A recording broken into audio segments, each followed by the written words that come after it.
2027 विधानसभा का चुनाव लड़ेंगे अतीक अहमद के बड़े बेटे उमर अहमद। भाई के जनाजे में ओवैसी को भेजा था बड़ा संदेश। अब प्रयागराज पश्चिम सीट से उमर अहमद को टिकट देंगे ओवैसी। अतीक अहमद के सबसे बड़े बेटे उमर अहमद अब चुनाव लड़ने जा रहे हैं और चुनाव भी समाजवादी पार्टी या बहुजन समाज पार्टी से नहीं बल्कि ओवैसी की पार्टी AIMIM से लड़ेंगे।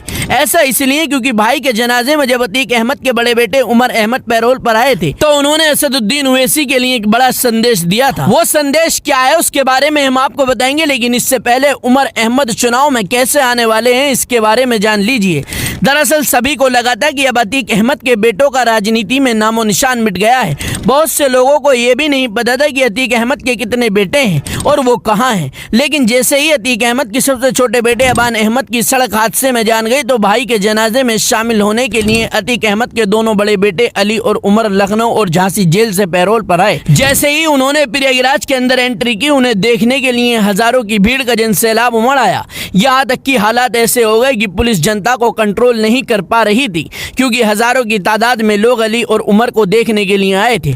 उमर अहमद ने अपने छोटे भाई अबान अहमद के जनाजे की नमाज खुद पढ़ाई। इसके बाद सभी ने मिट्टी दी। कसारी मसारी कब्रिस्तान के अंदर अली और उमर के चारों तरफ हजारों लोग आए हुए थे और ये सभी लोग अली और उमर का हौसला बढ़ाने आए थे।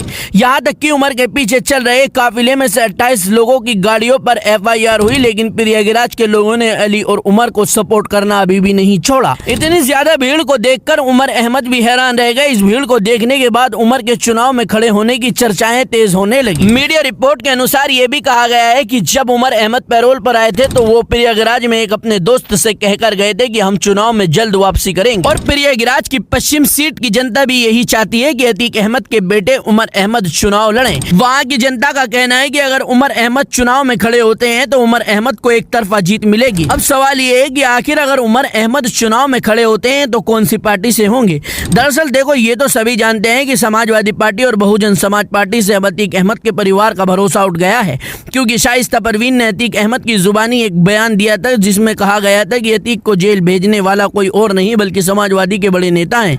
जब अतीक अहमद का परिवार मुसीबत में था उस वक्त अतीक के परिवार को सिर्फ असदुद्दीन ओवैसी की पार्टी सपोर्ट कर रही थी। और अब जब अतीक अहमद के छोटे बेटे अबान अहमद का इंतकाल हुआ तो उस इंतकाल में ओवैसी के बड़े नेता और उत्तर प्रदेश के प्रदेश अध्यक्ष शौकत अली पहुंचे तो उनकी मुलाकात पास वाली मस्जिद में उमर से हुई। उमर अहमद ने उन्हें देखते ही पहचान लिया क्योंकि अतीक अहमद के परिवार को ओवैसी की पार्टी में शामिल कराने वाले कोई और नहीं बल्कि शौकत अली ही थे। मस्जिद में शौकत अली से मिलने के बाद उमर अहमद ने असदुद्दीन ओवैसी के लिए एक बड़ा संदेश भेजा। उमर ने कहा कि असदुद्दीन ओवैसी साहब से जाकर हमारा सलाम कहना और जिस वक्त हमारे साथ कोई नहीं खड़ा था उस वक्त ओवैसी साहब ने हमारा साथ दिया है, हम उसके शुक्रगुजार हैं। ओवैसी साहब हमारे बड़े नेता है।